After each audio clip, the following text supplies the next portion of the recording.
Boa noite. Boa noite. Presos pela Lava Jato, o senador e o banqueiro são interrogados pela Polícia Federal. André Esteves diz não ter nada a ver com o caso e que conhece Delcídio apenas institucionalmente. O presidente do PT explica as posições diferentes diante das prisões do tesoureiro do partido e do senador. Relatório final da CPI do CAF sugere indiciar 28 pessoas, mas nenhuma é do mundo político. Governo Alckmin suspende a entrega de leite para crianças alérgicas. As famílias reclamam. São Paulo registra 2 casos de microcefalia com gestantes que vieram do Nordeste.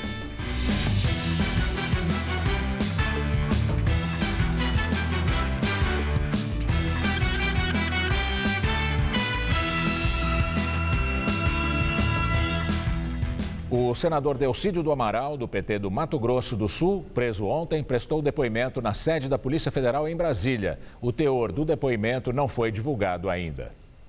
De acordo com a assessoria do senador, depois de passar a noite na prisão, Delcídio do Amaral está sereno e confiante. Ele foi preso acusado de atrapalhar as investigações da Operação Lava Jato. Numa gravação feita pelo filho do ex-diretor da Petrobras, Nestor Cerveró, Bernardo Cerveró, durante uma reunião em que estavam o próprio Delcídio, o seu chefe de gabinete, Diogo Ferreira, e o advogado de Cerveró, Edson Ribeiro, o petista ofereceu R$50 mil à família do ex-diretor da Petrobras para tentar convencê-lo a não fechar um acordo de delação premiada com o Ministério Público Federal. Delcídio temia que ele e o banqueiro André Esteves, dono do banco BTG Pactual, fossem delatados. Esteves também foi preso ontem. Na conversa, Delcídio diz que tinha influência sobre ministros do STF, o vice-presidente da República, Michel Temer, e o presidente do Senado, Renan Calheiros. Delcídio propôs um plano de fuga para Cerveró, caso ele fosse solto. Ele sugeriu que Cerveró saísse do país pelo Paraguai e fosse para a Espanha, num jatinho, em voo direto. Num outro trecho da gravação, o senador negociou a indicação de um nome para assumir uma gerência da Petrobras.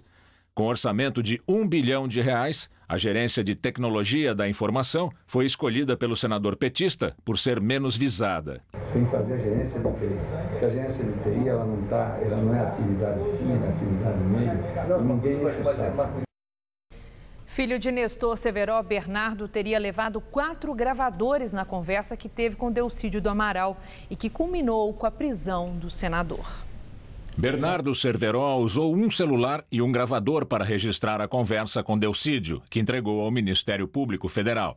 Também participaram do encontro, num hotel de Brasília, Diogo Ferreira, chefe de gabinete de Delcídio, e Edson Ribeiro, que foi advogado de Cerveró. Bernardo não conseguiu acionar um chaveiro, que é uma espécie de gravador que levava na mochila. E também teve que deixar um outro celular num armário. Ele conta que o grupo tomava esse cuidado justamente para evitar qualquer tipo de monitoramento. Bernardo Cerveró tem 34 anos e é ator. Ele fez carreira no Rio de Janeiro, começada em 1991. O jovem se afastou do elenco de um musical para se dedicar à defesa do pai, que, segundo ele, emagreceu muito e está abatido com a prisão. Bernardo já afirmou que tem medo de represálias. Num outro trecho que embasou a prisão do senador Delcídio do Amaral, ele diz que o empresário Gregório Preciado, ligado ao senador tucano José Serra, está por trás do lobista Fernando Baiano. Segundo o Ministério Público Federal, Preciado, ex-sócio do senador José Serra, do PSDB, é o operador no episódio que envolveria pagamento de propina milionária na aquisição da refinaria de Passadina pela Petrobras. Na conversa, Delcídio fala sobre a delação premiada de Baiano e afirma que Preciado seria a pessoa não identificada a participar de uma reunião na Espanha e investigada pela Lava Jato. Nesse trecho da conversa, o petista cita o senador José Serra, do PSDB. Ou seja, o Fernando está na frente das coisas, mas atrás quem organiza é o Gregório Marinho. O Serra me convidou para almoçar outro dia, ele rodeando o topo no almoço, rodeando, porque ele é cunhado do Serra. Uma das coisas que eles levantaram, houve uma reunião na Espanha, eu não sei sobre sono, sobre Passadina, mas houve uma reunião na Espanha. E existiu um espanhol na reunião que não foi identificado. É o Gregório. Não sei se o Nestor conheceu o Gregório. O senador Delcídio se equivocou ao dizer que o empresário Gregório Preciado, de origem espanhola, é cunhado de Serra. Preciado é casado com uma prima do senador tucano. E o ministro Teori Zavascki autorizou a inclusão do nome do advogado Edson Ribeiro, que defendia Nestor Severo na lista de procurados pela Interpol. Ribeiro não foi preso ontem porque está nos Estados Unidos. Ele chegou a ser localizado pela Polícia Federal, que não divulga em que cidade americana ele está. Mas não foi detido porque era aguardada essa decisão do Supremo. O visto de Edson Ribeiro foi cancelado. E vamos agora ao comentário de Josias de Souza, direto de Brasília. Ele faz um balanço das últimas prisões da Operação Lava Jato. A Operação Lava Jato começou a operar milagres. Confrontado com a necessidade constitucional de deliberar sobre a inédita prisão de um senador, Delcídio Amaral, o Senado da República tomou duas decisões memoráveis. Primeiro, decidiu que deliberaria com o voto aberto, nada de voto secreto. Segundo, por ampla maioria de votos, o Senado confirmou a prisão do líder do governo, que havia sido decretada pelo Supremo Tribunal Federal. O Senado fez tudo isso contra a vontade do seu presidente, o investigado senador Renan Calheiros, que queria votar secretamente e queria relaxar a prisão de Delcídio Amaral. Milagre da sacrossanta Operação Lava Jato. Contribuiu para esse milagre uma nota oficial divulgada pelo presidente do PT, Rui Falcão. Nessa nota, Falcão disse que o PT não deve solidariedade nenhuma a Delcídio Amaral, porque ele não cumpria missão partidária na hora que tentava comprar o silêncio de um dos delatores da Operação Lava Jato, Nestor Severo. Aqui não se trata de nenhum milagre, mas de oportunismo. Milagre mesmo vai ser no dia em que o PT jogar ao mar todo o fardo do Mensalão e do Petrolão, incluindo de José Dirceu até João Vacari Neto. No Palácio do Planalto, essa nota oficial de Rui Falcão foi considerada precipitada, desnecessária e perigosa. Num dos trechos da gravação que o levou para a cadeia, Delcídio Amaral afirma que o delator Nestor Severo mencionou Dilma Rousseff na sua delação premiada. Sobre Dilma, Severo afirmou o seguinte, segundo Delcídio Amaral: Dilma sabia de tudo sobre a refinaria de Passadina. Ela me cobrava diretamente. Dilma Rousseff atravessa dias intranquilos. É como se a presidente jogasse xadrez com malucos na beira de um sumidouro. Dilma vive a psicose do que está por vir. Boa noite. O banqueiro André Esteves, preso ontem na Operação Lava Jato, prestou depoimento hoje à Polícia Federal no Rio de Janeiro. O executivo do BTG Pactual afirmou que conhece o senador do PT, do Mato Grosso do Sul, Delcídio do Amaral, apenas de modo institucional e que eles se encontraram 5 vezes. Nos encontros, segundo o jornal Folha de São Paulo, eles teriam conversado sobre a situação econômica do país e a volta da CPMF e não teriam falado sobre a Operação Lava Jato. Ontem, Esteves e Delcídio foram presos acusados de prejudicar as investigações da Operação Lava Jato. Com a prisão de André Esteves, o economista Pércio Arida assume de forma interina o comando do banco BTG Pactual. André Esteves foi citado na gravação da conversa com o senador Delcídio. Ele é apontado como financiador do esquema de fuga de Nestor Severo, com a finalidade de evitar que o seu nome fosse delatado à Lava Jato. A decisão foi tomada pelo Conselho de Administração do banco e comunicada ao mercado ontem à noite. Pércio Arida é sócio do BTG e foi um dos idealizadores do Plano Real. Também foi presidente do Banco Central e do BNDES na década de 90. O presidente do PT, Rui Falcão, disse que não é possível comparar a situação do ex-tesoureiro do partido, João Vacari Neto, com a situação do ex-líder do governo no Senado, Delcídio do Amaral. Ambos presos na Lava Jato. Lula não deu entrevista. A declaração foi dada para justificar a nota divulgada ontem, na qual Rui Falcão declarou que a legenda está perplexa diante das acusações contra o senador e que não se julga obrigada a defendê-lo. Delcídio foi detido sob acusação de tentar obstruir as investigações. Tem uma diferença clara entre atividade partidária e atividade não partidária. Defendido frequentemente pelo PT, Vacari foi condenado pela Justiça em primeira instância por corrupção passiva e lavagem de dinheiro. Segundo as investigações, o ex-tesoureiro petista teria desviado recursos de contratos de obras da Petrobras para abastecer o caixa do partido. Rui Falcão afirmou ainda que deve tentar reunir a executiva nacional do partido a partir da semana que vem para discutir a prisão de Delcídio do Amaral. Vamos nos manifestar a respeito dos fatos a ele atribuídos na próxima reunião da executiva nacional. O ex-presidente Lula, que também estava no evento organizado pelo Instituto Lula na Central Única dos Trabalhadores, não deu entrevistas. Como exige a Constituição, ontem à noite os senadores votaram para decidir se manteriam ou não Delcídio preso. Foram 59 votos pela manutenção, 13 votos pela liberação, sendo 9 de senadores do Partido dos Trabalhadores. Entre eles, 3 que também estão sendo investigados pela Operação Lava Jato: Gleisi Hoffmann, Humberto Costa e Lindbergh Farias. A cidade de São Paulo registrou 2 casos de microcefalia. As gestantes vieram do Nordeste. Os estados de origem das 2 mulheres não foram divulgados pela Secretaria de Saúde aqui de São Paulo. Foi confirmado apenas que uma deu à luz na semana passada e a outra ainda está grávida. Uma delas foi diagnosticada a partir de um exame realizado na Santa Casa. Neste ano, em todo o país, foram registrados 739 casos de microcefalia, segundo o último dado divulgado pelo Ministério da Saúde. Desses, mais de 480 somente em Pernambuco. A suspeita inicial é que haja relação entre a doença e o Zika vírus, transmitido pelo mesmo mosquito transmissor da dengue. No entanto, exames ainda estão sendo realizados em todo o país para descobrir a causa para as gestações diagnosticadas com a microcefalia. Na cidade de São Paulo, a Secretaria de Saúde explica que a média histórica é de 10 a 15 casos por ano só na capital e que até o momento 12 foram notificados. Enquanto estudos ainda estão sendo realizados para rastrear a doença, a Secretaria alerta para que as maternidades avisem a vigilância local assim que descobrirem qualquer caso suspeito. As gestantes, a recomendação é continuar com o acompanhamento médico e principalmente realizar todos os exames pré-natais exigidos pelos médicos. Muitas famílias que têm crianças pequenas alérgicas à proteína do leite da vaca estão passando por dificuldades. Como o governo do estado suspendeu a entrega do produto, os pais precisam comprar o leite especial, que custa em torno de R$ 180 cada lata. Cada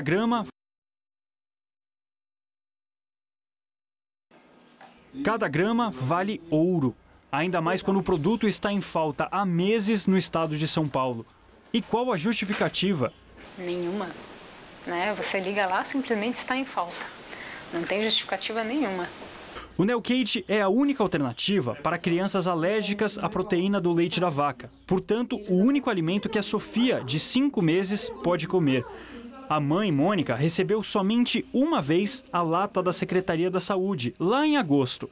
De lá para cá, nem sinal do produto. A gente faz um esforço para comprar, porque o leite é o principal para ela. Hoje ela é alimentada pelo leite e está começando a introduzir fruta. A Sofia precisa tomar 6 mamadeiras dessa daqui todos os dias, ou seja, em torno aí de 140 gramas.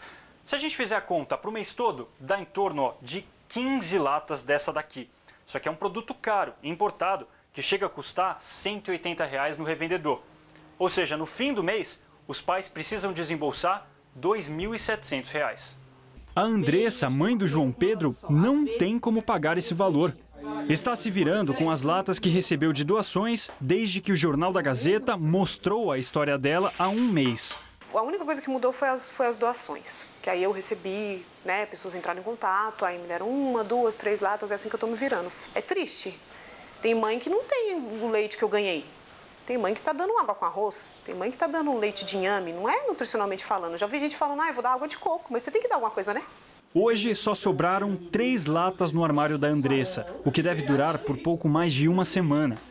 Até que o leite volte a ser fornecido pelo Estado, o jeito é apelar para mais doações. Quem tem leite para doar, doa mesmo se recebeu, porque o desespero é enorme, é enorme. É muito triste.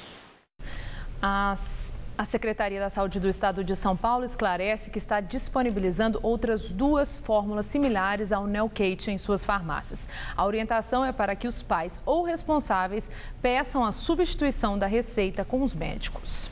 Hoje o dia começou com bastante nebulosidade aqui na capital paulista, mas à tarde o sol finalmente apareceu. Agora, é bom aproveitar, porque ele só deve ficar conosco até sexta-feira. Pois é, isso porque a chegada de uma nova frente fria no sábado deve trazer chuva de volta à capital. Luciana Magalhães tem mais informações sobre a previsão do tempo para todo o país.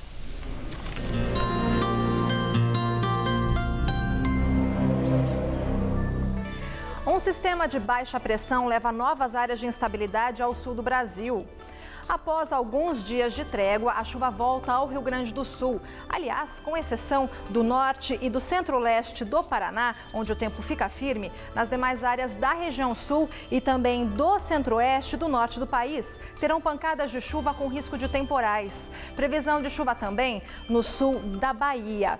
Já em toda a faixa leste da região sudeste, o céu fica com muitas nuvens, mas deve garoar somente no leste de Minas, no norte do Rio de Janeiro e também no Espírito Santo.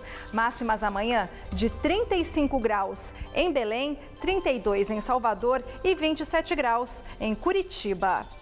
Em São Paulo, a sexta-feira será de tempo firme com sol entre nuvens. A única área onde são esperadas pancadas de chuva, mas em pontos isolados, é na região de Franca.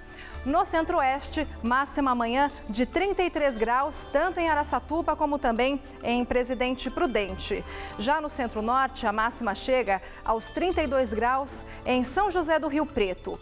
E na faixa leste, máxima de 30 graus em São José dos Campos. Aqui na capital, a sexta-feira será de sol entre nuvens, mas sem chuva, máxima de 27 graus. O sábado começa com sol, mas engana, pois são esperadas pancadas de chuva à tarde com a chegada de uma frente fria, máxima de 30. E no domingo, o céu pode ficar nublado em algumas horas do dia e a chuva pode vir a qualquer momento, máxima de 28 graus. Mais um corpo foi encontrado 3 semanas depois do rompimento das barragens da Samarco, em Mariana, Minas Gerais.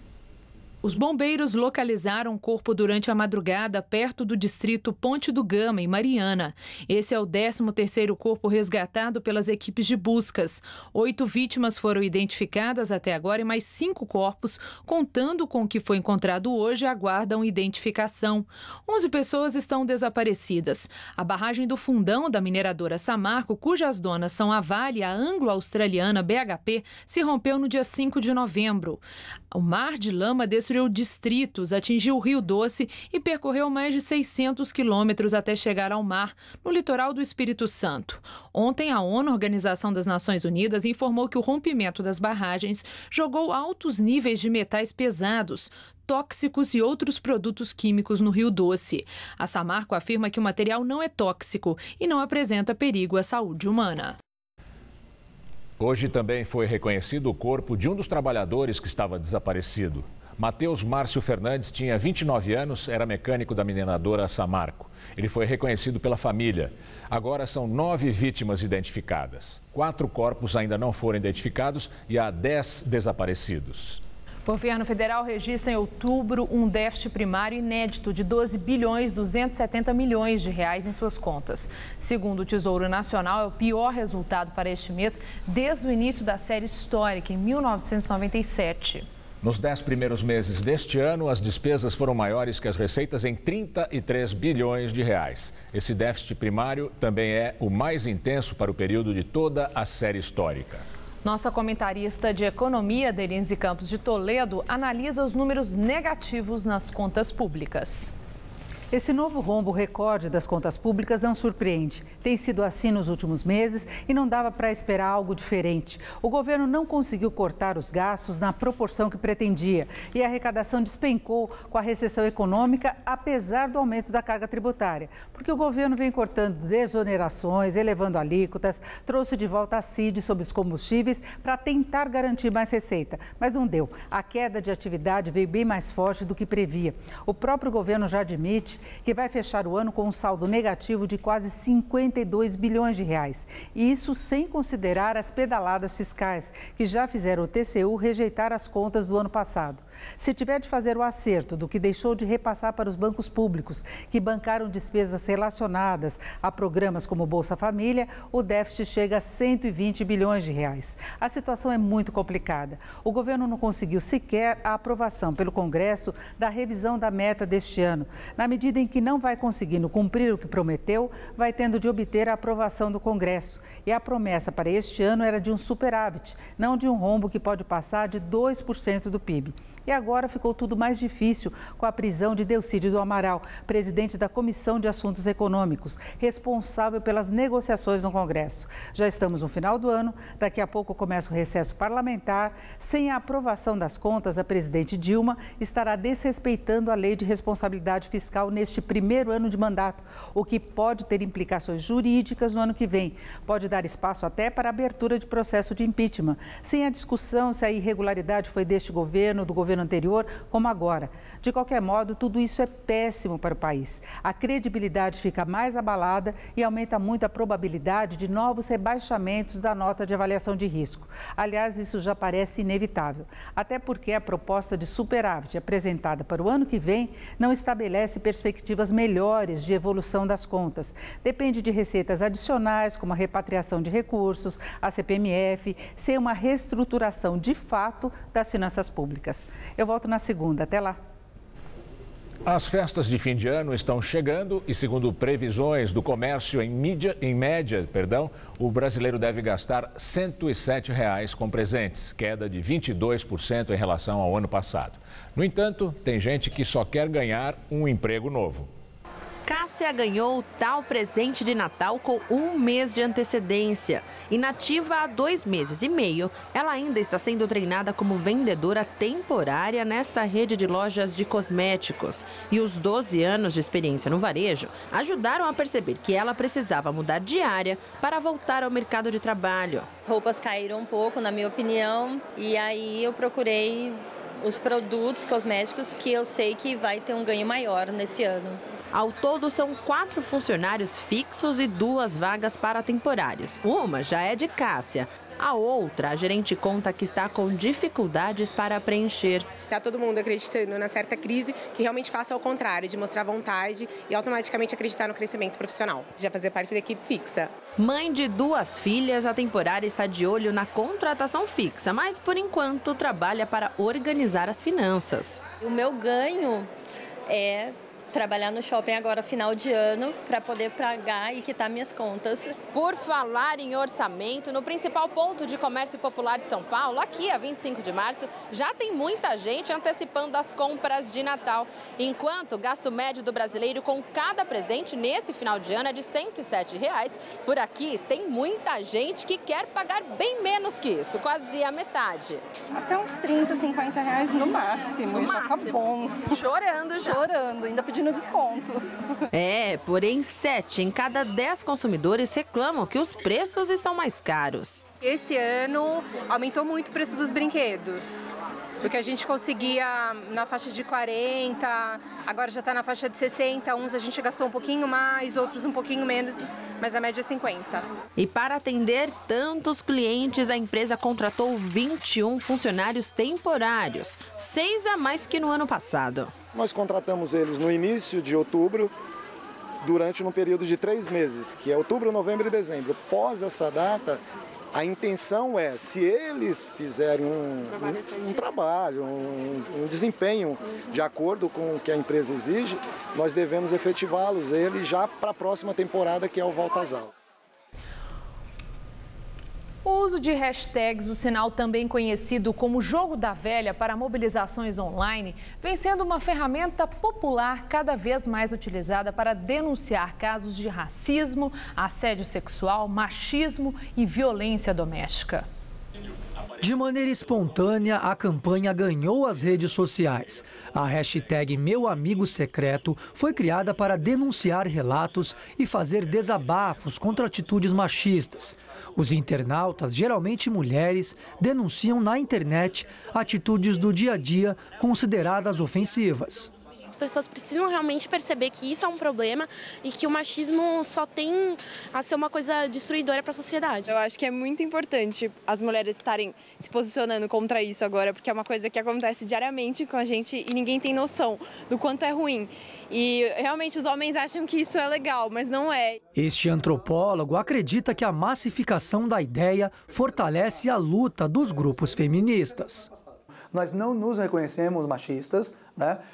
E tratar desse problema dessa maneira é uma forma muito interessante de atrair a atenção das pessoas de forma simpática. Não ter simpatia com a causa, mas com o machismo, pelo contrário, mas trazer para discutir de uma forma não muito agressiva. O nome da campanha é uma clara referência à brincadeira de Natal em que as pessoas trocam presentes entre si, com a diferença de que nem esse presente e nem o amigo tem algo de agradável. A novidade foi ganhando ainda mais repercussão na internet por ocasião do Dia Internacional da Luta pelo Fim da Violência contra a Mulher, celebrado esta semana. Já houve campanhas nas redes sociais contra o racismo, contra o assédio sexual, contra a violência doméstica e até contra a homofobia. A intenção nem sempre é punir ou identificar os agressores. Para este antropólogo, o desabafo por si só e a reflexão sobre esses temas na esfera virtual já podem ser um caminho para uma mudança efetiva nos valores. Você está se solidarizando com isso, você pode ter atitudes para mudar isso no seu cotidiano. Acho que uma campanha como essa, eu acho que tem, além do propósito de denunciar, eu acho que fundamentalmente tem o propósito de atrair pessoas para se solidarizarem com ela e tentar, com esse comportamento individual, mudar algo na realidade da sociedade. O relatório final da CPI do CARF sugere indiciar 28 pessoas entre assessores, servidores públicos, representantes de empresas e lobistas. Não foi pedido indiciamento de nenhum político. A CPI foi criada para investigar a suposta manipulação de julgamentos do CARF, Conselho Administrativo de Recursos Fiscais, ligado ao Ministério da Fazenda. Essas irregularidades tinham como objetivo favorecer empresas investigadas por crimes contra a Receita Federal. A senadora Vanessa Graziotin, do PCdoB, concluiu que houve crime de sonegação fiscal, corrupção ativa e passiva, lavagem de dinheiro e associação criminosa. O documento pediu o indiciamento de 28 pessoas, entre elas Carlos Juliano Ribeiro Nardes, sobrinho do ministro do Tribunal de Contas da União, Augusto Nardes. O relatório não pediu o indiciamento de políticos como o ex-ministro Gilberto Carvalho e também não citou o filho do ex-presidente Lula, Luiz Cláudio Lula da Silva. O parecer apresentado deve ser votado na semana que vem. No segundo dia de viagem à África, Papa Francisco reza missa em Nairobi e pede reconciliação étnica e religiosa. Na sede da ONU, na capital do Quênia, o Papa pediu acordo global na COP21, a Conferência do Clima. O Papa começou o dia em reunião com representantes anglicanos, luteranos, metodistas, pentecostais, assim como líderes muçulmanos e de religiões animistas. Ele disse que o nome de Deus nunca deverá ser usado para justificar atos de ódio e de violência. Quase 200 mil pessoas foram à missa campal na Universidade de Nairobi. No discurso, Francisco pediu solidez às famílias, denunciou o desprezo às mulheres e fez um apelo aos jovens para que eles rejeitem tudo o que leva ao preconceito e à discriminação. A visita à sede das Nações Unidas em Nairobi foi dominada pela questão ambiental, tema de uma encíclica do Papa. Francisco plantou uma árvore e falou sobre a Conferência do Clima, que começa na segunda-feira, em Paris. Ele disse esperar que a COP21 leve à conclusão de um acordo global e transformador que vise a redução do impacto das alterações climáticas, a luta contra a pobreza e o respeito pela dignidade humana. O Papa viaja amanhã para Uganda. E agora vamos ao comentário de política internacional com João Batista Natali. É sempre importante o que o Papa Francisco faz ou fala, pois ele está agora na África, como vocês acabaram de ver, em visita ao Quênia, numa viagem que levará ele também a Uganda e a República Centro-Africana. O Quênia é uma ex-colônia britânica, é um país de maioria cristã, mas um terço da população é muçulmana. O Papa disse que a religião não pode ser usada para justificar o ódio e a violência. Ele não se referia apenas aos atentados de Paris. Ele mencionou 4 grandes atentados que um grupo grupo radical islâmico, o Al-Shabaab, cometeu naquele país, no Quênia. Nos últimos 2 anos, morreram 272 pessoas. Mas como foram atentados na África, pouca gente prestou tanta atenção assim. Vejamos um pouquinho de história. A igreja se transformou numa instituição pacífica há relativamente pouco tempo. A violência já foi uma linguagem que ela falava de um modo corriqueiro. E eu não falo do apoio à escravidão, da violência contra os judeus ou das cruzadas há 900 anos atrás. Não nos esqueçamos dos papas guerreiros que misturavam o cristianismo com a aventura militar. Teve a Inquisição na Espanha e em Portugal, que queimava vivas pessoas suspeitas de comportamento herético. Lembre-se da conversão forçada ao cristianismo na Espanha em 1492. E há também a violência contra a verdade científica. Galileu foi humilhado e Giordano Bruno morreu numa fogueira. Os dois afirmaram que a Terra orbitava ao redor do Sol e não ao contrário. Vejam também que foi somente há 20 anos que um Papa, no caso João Paulo II, aceitou como verdadeira a teoria da evolução de Charles Darwin. Hoje em dia, a violência está fora dos manuais do Vaticano sobre a forma de praticar a religião ou de fazer política. Mas voltemos ao Papa Francisco no Quênia. O que ele disse hoje, literalmente, foi o seguinte: as religiões exercem um papel essencial na formação das consciências, mas o nome de Deus não deve ser usado jamais para justificar o ódio e a violência. E quem sou eu para dizer que o Papa não está absolutamente correto? É assim que o mundo gira. Boa noite.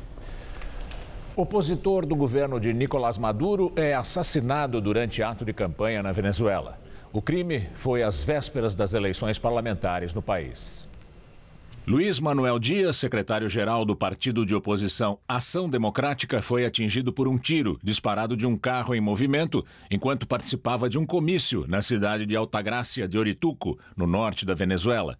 Ele discursava ao lado de Lilian Tintori, mulher do oposicionista Leopoldo Lopes, condenado a 14 anos de prisão por liderar protestos contra o governo no início do ano passado.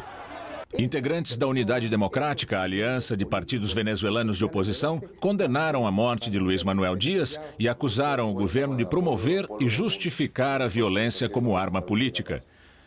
O presidente do parlamento, Diosdado Cabello, chamou ontem de montagens os ataques denunciados recentemente. Entre eles, o atentado armado contra o ex-candidato à presidência, Henrique Capriles, atribuído a simpatizantes chavistas.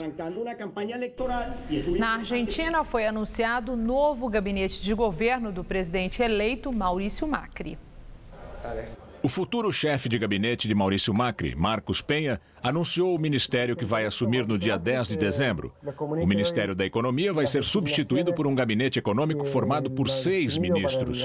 O ex-presidente do Banco Central argentino, Alfonso Prat Gay, será o ministro da Fazenda. E a atual chefe de gabinete do secretário das Nações Unidas, Susana Malcorra, vai para o Ministério das Relações Exteriores. O único ministério que vai continuar sob o comando de um nome de Cristina Kirchner é o Ministério da Ciência e Tecnologia, com Lino Baranhal. O nome do senador Romário, do PSB, também apareceu na conversa de Delcídio do Amaral. Na gravação, o advogado de Cerveró, Edson Ribeiro, disse que o senador Romário tinha dinheiro numa conta na Suíça, mas foi avisado para retirá-lo para não ser preso. Em troca, Romário, segundo o advogado, teria aceitado apoiar Pedro Paulo, pré-candidato do prefeito do Rio de Janeiro, Eduardo Paes, do PMDB, à sua sucessão no ano que vem. Ué, fizeram acordo, né? Diz o Eduardo foi Suíça. Foi Suíça. Foi? Foi Suíça? Tinha conta realmente do Romário. O filho de Nestor Cerveró questiona se Romário tinha conta na Suíça. Tinha essa conta? E em função disso fizeram a conta. Seu amigo, banco, que foi comprado.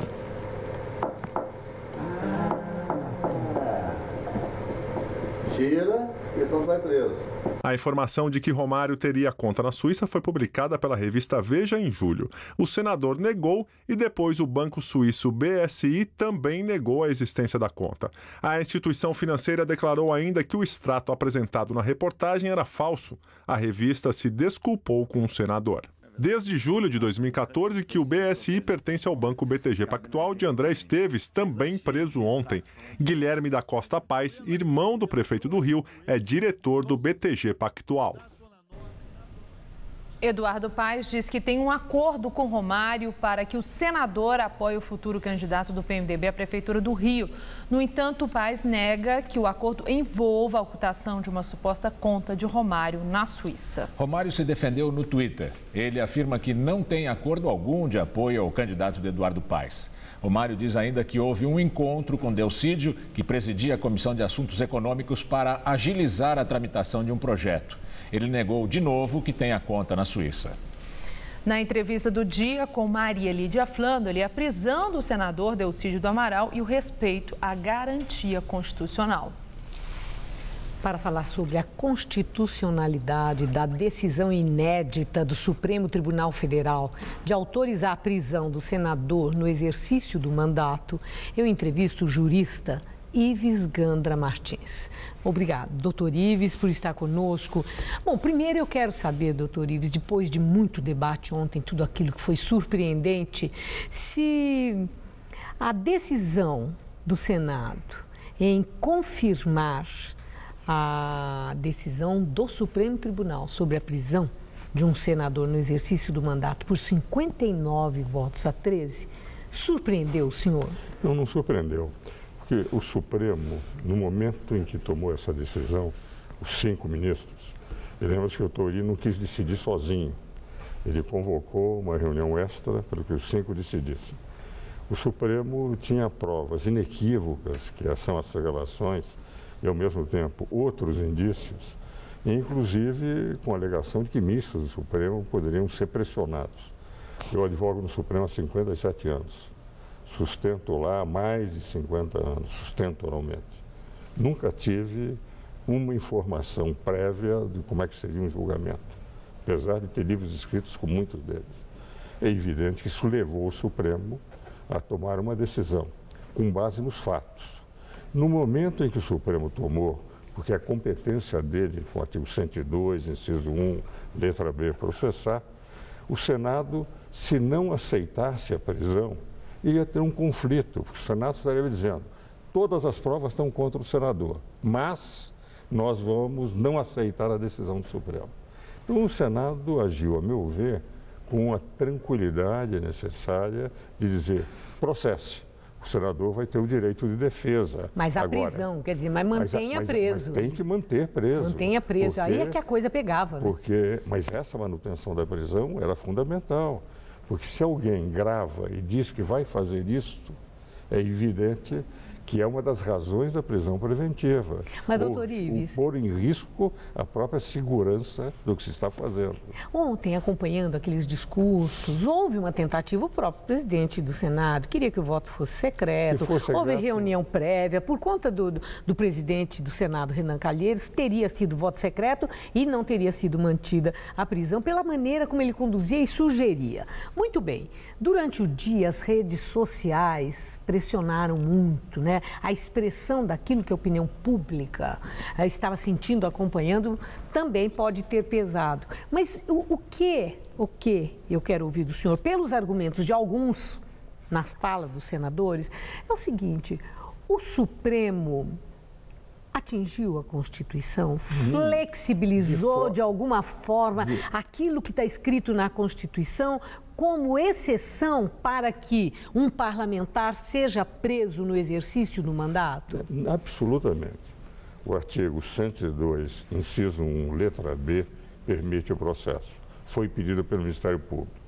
O 53, parágrafo 2º, diz que caso de prisão inafiançável, e o próprio ministro Gilmar Mendes falou em prisão inafiançável, pela forma como ele estava pondo em risco, o Supremo decidiu e fez o que deveria. Tem que ser comunicado ao Senado para ver se o Senado mantém ou não. O que efetivamente é novo é a aplicação desses artigos num caso contra o senador da República. Isso, no exercício do mandato. Isso é novidade, mas não é inconstitucional, ao contrário. Todos os 5 ministros mostraram que o parágrafo 2º do artigo 53 dava perfeito fundamento para que fizessem o que eles fizeram.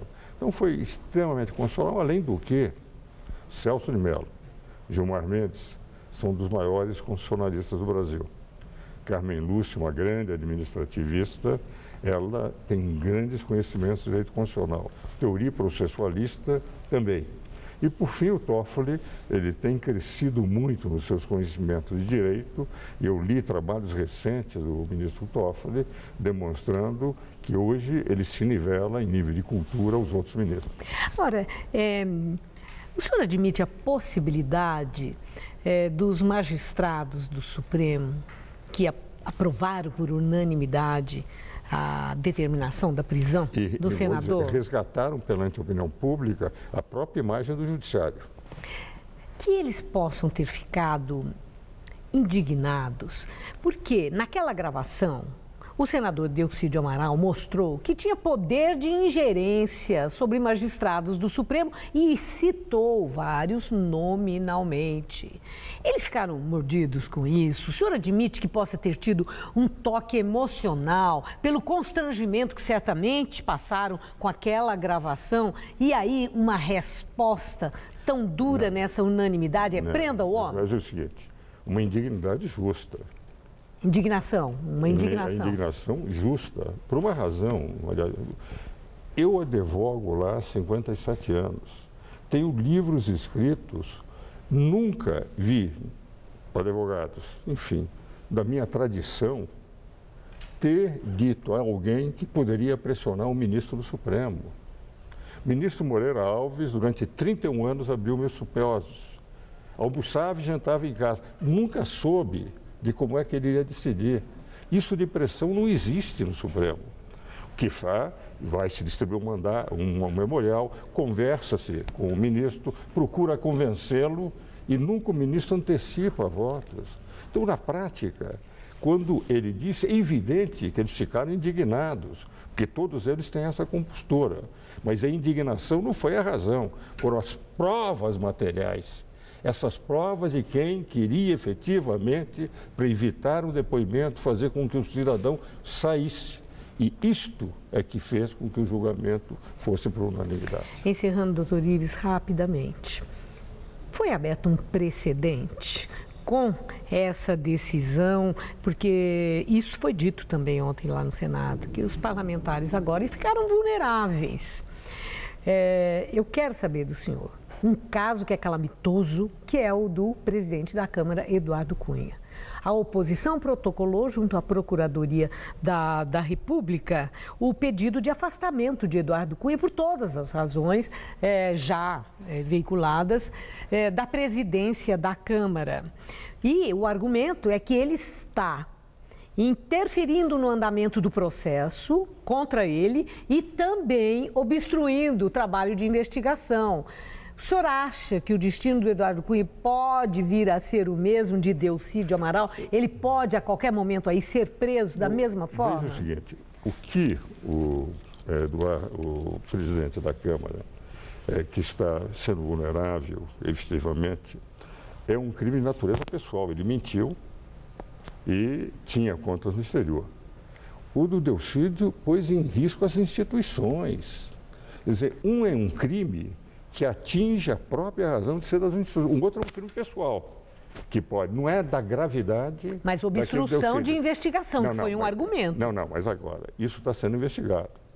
E é evidente que quem pode provocar o Supremo é o Ministério Público. O Ministério Público achou de grande gravidade, de enorme gravidade, o que aconteceu com o Delcídio. Mas o Ministério Público ainda não está utilizando, por não ter todos os elementos, embora já tenha inúmeros elementos, está utilizando o momento exato de fazer. Mas considero que Eduardo Cunha está efetivamente com uma vulnerabilidade maior, mas o caso dele é de muito menos gravidade do que aquilo que foi revelado no caso do Delcídio. Muito obrigada, doutor Ives. O privilégio foi meu de estar com você. Boa noite, obrigada. Estela. A invasão de escolas estaduais por estudantes desperta a reação de um grupo de mães de alunos que querem que as aulas sejam retomadas. Em Osasco, na Grande São Paulo, elas já liberaram uma unidade e tentam impedir que novas sejam tomadas. Alunos, pais e movimentos sociais exigem a suspensão do plano de reorganização da rede de ensino proposto pelo governador Geraldo Alckmin. A ação prevê o remanejamento de 300 mil estudantes. O protesto completa 17 dias nesta quinta-feira e registra mais de 170 escolas invadidas. A escola Irmã Gabriela seria uma das mais de 90 programadas para fechar, segundo o projeto de reorganização anunciado pelo governo do estado.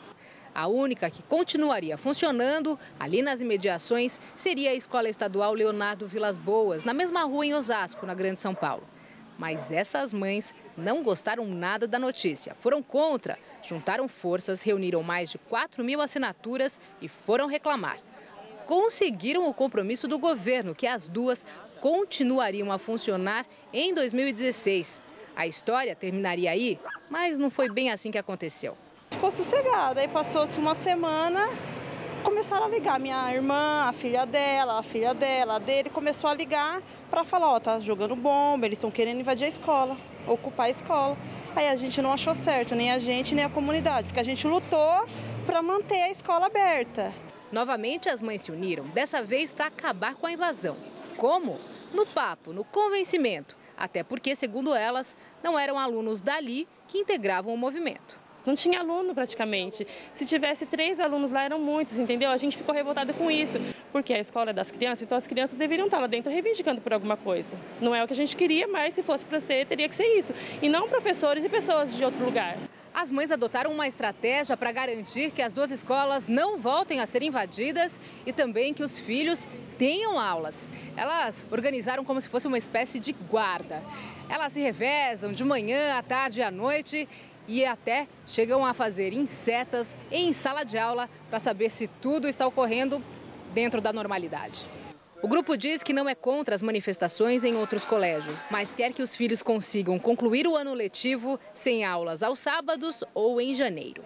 O que a gente não quer é que outras pessoas venham ocupar, entendeu? Tirar o direito dos nossos filhos estar estudando. Porque, querendo ou não, os nossos filhos saem de férias agora. E você vai ver a seguir, o Santos sai um pouquinho na frente nas finais da Copa do Brasil. E o combate ao Estado Islâmico. Vladimir Putin e François Hollande pedem uma grande coalizão contra os terroristas. Para o Black Friday Chevrolet ficar ainda melhor, só existe um jeito: abrir os portões da fábrica para você comprar com desconto direto do pátio. Feirão Black Friday Chevrolet. São descontos de 4 mil, 7 mil e até 11 mil reais. Quer mais? Tem taxa zero em 30 vezes para Onix e Prisma. Meu nome é Levi. Eu comprei meu Prisma no Black Friday Chevrolet ano passado e valeu muito a pena. Feirão Black Friday Chevrolet. É só neste sábado e domingo na fábrica da GM. Aproveite! Tiago acaba de fazer a melhor entrevista de emprego da sua vida. Tiago saiu do Rio de Janeiro, mas o carro teve uma pane. Amanda, do Centro de Controle, avisou o seu Jair, motorista do guincho. Sem os investimentos em segurança do Grupo CCR, o seu Jair não teria ajudado o Tiago a chegar a tempo em São Paulo. E a entrevista seria assim. É para facilitar a vida de todos que o Grupo CCR trabalha, cuidando de rodovias, para que todos tenham as melhores entrevistas e os melhores momentos de suas vidas. CCR, é por aqui que a gente chega lá. Uma sociedade melhor é a que oferece lugar para todos. Para mim, o lugar do negro é no esporte. Para mim, o lugar do negro é nas universidades. Para mim, o lugar do negro é no judiciário. E para você, qual o lugar do negro? O lugar do negro é em todo lugar. A cada dia, negros e negras conquistam novos espaços com o avanço das ações de promoção da igualdade racial e superação do racismo. Participe dessa mudança que fortalece todo o país.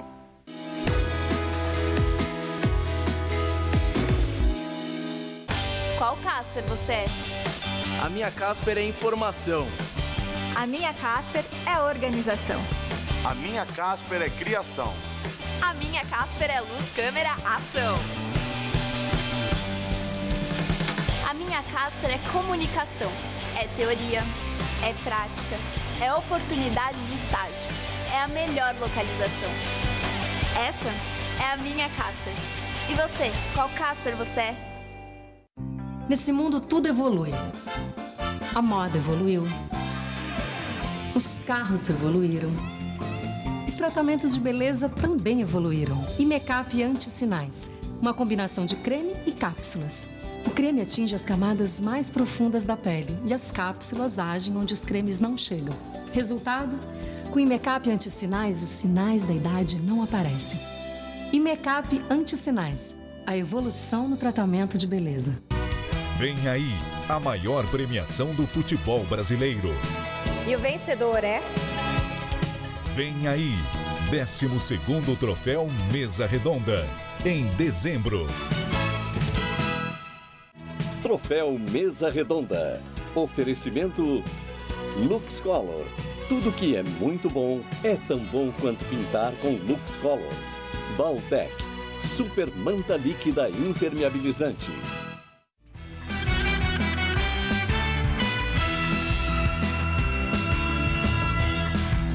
Vamos agora às notícias do esporte, com Estela Gontijo e Celso Cardoso. Como disse o Gamberini, o Santos saiu um pouquinho na frente do Palmeiras na briga pelo título da Copa do Brasil. E agora precisa de um empate em São Paulo para ser campeão, Celso, mas precisava de mais, né? É compreensível, né? A preocupação do Gamberini, que é santista. Realmente foi muito pouco o que o Santos produziu ontem. A decisão segue aberta. No jogo da volta, o Palmeiras precisa de uma vitória por 2 gols de diferença para ficar com o título. Se vencer por 1 gol, a decisão vai para os pênaltis.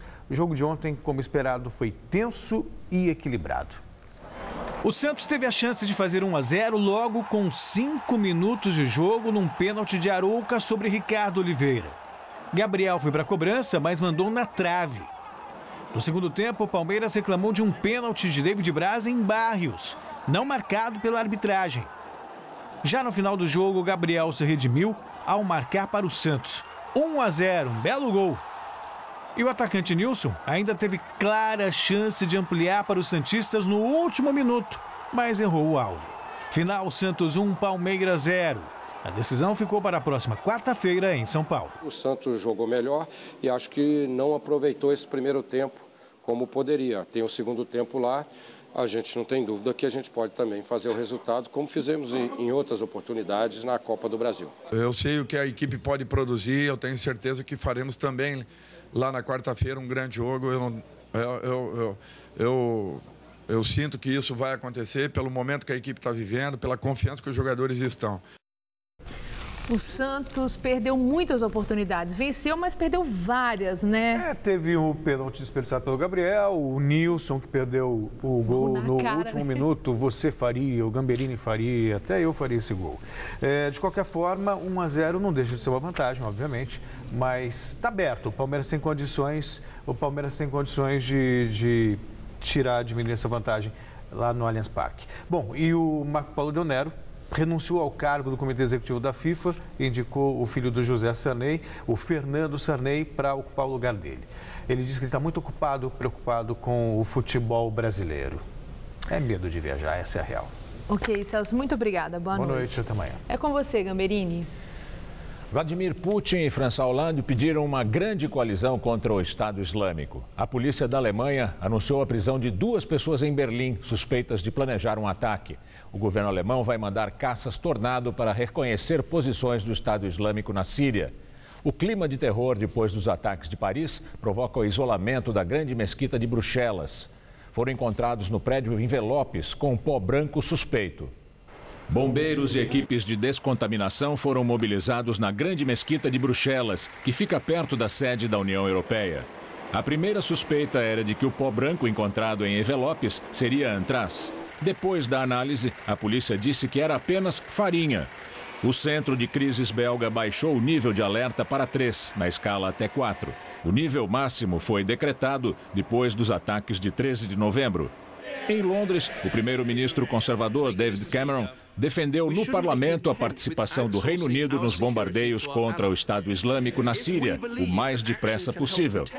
Atualmente, os britânicos participam apenas dos ataques no Iraque. O parlamento de maioria conservadora deve responder antes do recesso, que começa em 17 de dezembro. François Hollande continua tentando formar uma coalizão ampla para combater o Estado Islâmico. Hoje, em Paris, ele recebeu o apoio incondicional do primeiro-ministro italiano Matteo Renzi. Depois, Hollande viajou para Moscou. No Kremlin, Vladimir Putin declarou que é hora de Moscou e Paris unirem forças para combater o Estado Islâmico. Ele disse que a coalizão é totalmente necessária e que é preciso unir esforços contra um mal comum. Rússia e Turquia trocam mais acusações 2 dias depois do abate do avião russo. Os dois lados querem um pedido de desculpas. O presidente turco Tayyip Erdogan disse que a Rússia deveria se desculpar por invadir o espaço aéreo turco.